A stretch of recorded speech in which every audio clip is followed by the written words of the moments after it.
Hi. അങ്ങനെ ഞാൻ പറയാൻ വന്ന ഒരു കാര്യം വേറൊന്നുമല്ല. ഇപ്പോൾ എല്ലാവരും ഹാപ്പി ന്യൂ ഇയർ ആഘോഷിക്കാനുള്ള തയ്യാറെടുപ്പിലൊക്കെയാണ്.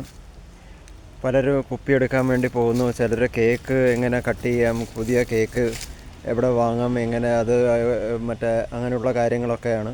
ചിലർ ചെറിയ ചെറിയ ടൂറിനും ട്രിപ്പിനും ഒക്കെ പോകാനുള്ള ഒരു തയ്യാറെടുപ്പിലാണ്. അപ്പം മറ്റൊരു കാര്യം എനിക്ക് പറയാനുള്ള സംഭവം എന്ന് പറഞ്ഞു കഴിഞ്ഞാൽ, എല്ലാവർക്കും ഞാൻ പറയുന്ന രീതി ചിലർക്ക് ദഹിക്കണമെന്നില്ല, എന്നാലും ഞാൻ പറയാം. നമ്മുടെ എല്ലാവരുടെയും ജീവിതത്തിലെ ഇപ്പോൾ ഇത് എന്നെക്കാളും വയസ്സ് കുറഞ്ഞവരും വയസ്സ് കൂടിയവരും എൻ്റെ അതേ വയസ്സുള്ളവരും എല്ലാവരും ഈ വീഡിയോ കാണുന്നുണ്ട്. അപ്പോൾ അതുകൊണ്ട് ഞാൻ പറയുന്നു, നമുക്ക് ശരിക്കും പറഞ്ഞു കഴിഞ്ഞാൽ ഓരോ വർഷം കടന്നു പോകുന്നതും ഓരോ ഓർമ്മപ്പെടുത്തലാണ്. അതായത് നമ്മുടെ ആയുസ്സിൻ്റെ പുസ്തകത്തിലെ ഒരു താള് കൂടെ കുറഞ്ഞു എന്നുള്ള എൻ്റെ ഒരു ഓർമ്മപ്പെടുത്തൽ. നമ്മൾ ഓരോ വർഷം കഴിയുന്തോറും നമുക്ക് വയസ്സ് കൂടുകയാണ്. അതിനർത്ഥം ഈ ഭൂമിയിലെ നമ്മുടെ വർഷങ്ങൾ കുറഞ്ഞു വരികയാണെന്ന് തന്നെയാണ് അതിൻ്റെ അർത്ഥം. അപ്പോൾ ഞാനീ പറയുമ്പോൾ ചിലർക്ക് ഒരു നീരസം തോന്നിയേക്കാം, പക്ഷേ ഫാക്റ്റ് അത് തന്നെയാണ്. അപ്പോൾ എനിക്ക് പറയാനുള്ളത് എന്താണെന്ന് വെച്ച് കഴിഞ്ഞാൽ, മറ്റുള്ളവരെ ബോധ്യപ്പെടുത്താൻ വേണ്ടി നമ്മൾ മാറ്റിവെച്ച യാത്രകളുണ്ടാവും. നമ്മൾ ഇഷ്ടപ്പെട്ട ഭക്ഷണം നമ്മൾ കഴിക്കാതെ മാറ്റി വെച്ചിട്ടുണ്ടാവും. നമുക്കിഷ്ടപ്പെട്ട വസ്ത്രങ്ങൾ നമ്മൾ ധരിക്കാതെ ആ ഷെൽഫിൽ മാറ്റി വെച്ചിട്ടുണ്ടാവും. അതുപോലെ തന്നെ നമുക്ക് ഇഷ്ടപ്പെട്ട, അതായത് നമുക്ക് സ്വന്തമായിട്ട് ബിസിനസ് തുടങ്ങണമെന്ന് ആഗ്രഹം ഉണ്ടാവും, ഇഷ്ടപ്പെട്ട ജോലിയിലേക്ക് മാറണമെന്ന് ആഗ്രഹം ഉണ്ടാവും, ഇഷ്ടപ്പെട്ട കോഴ്സ് പഠിക്കണമെന്ന് ആഗ്രഹം ഉണ്ടാവും.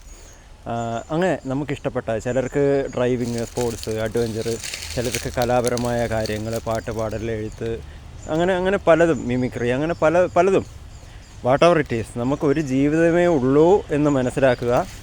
അതിലെ ഓരോ ദിവസവും, ഇപ്പം ഓരോ സെക്കൻഡുകൾ പോലെ വർഷങ്ങൾ മാറി പോകുന്ന ഒരു കാലമാണ് ഇതെന്ന് നിങ്ങളെല്ലാവരും മനസ്സിലാക്കുക.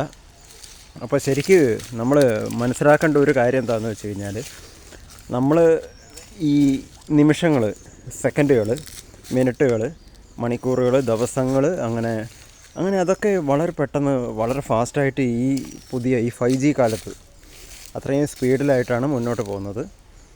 അപ്പോൾ നമുക്ക് ചെയ്യാനുള്ള കാര്യങ്ങൾ പ്ലാൻ ചെയ്ത് ചെയ്യുക.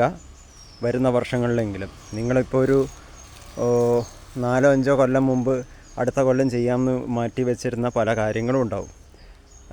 അത് ഇപ്പോഴും ചിലപ്പോൾ നടക്കാത്ത ലിസ്റ്റുകളിൽ ഉണ്ടാവും. അതിന് കാരണങ്ങൾ പലതും ഉണ്ടാവും, വാട്ട് എവർ ഇറ്റ് ഈസ്. അപ്പോൾ അതിൻ്റെ കാരണങ്ങളും സാഹചര്യങ്ങളും പലതും ഉണ്ടാവും. അപ്പോൾ അത് നടത്തിയെടുക്കാനായിട്ട് നമ്മൾ ശ്രമിക്കണം. കാരണം ജീവിതം ഒന്ന് തന്നെ ഉള്ളൂ. അപ്പോൾ മറ്റുള്ളവരുടെ അഭിപ്രായത്തിനനുസരിച്ച് ജീവിക്കേണ്ട കാര്യമില്ല. സ്വന്തം അഭിപ്രായത്തിനനുസരിച്ച് ജീവിക്കാൻ പഠിക്കുക. എല്ലാവർക്കും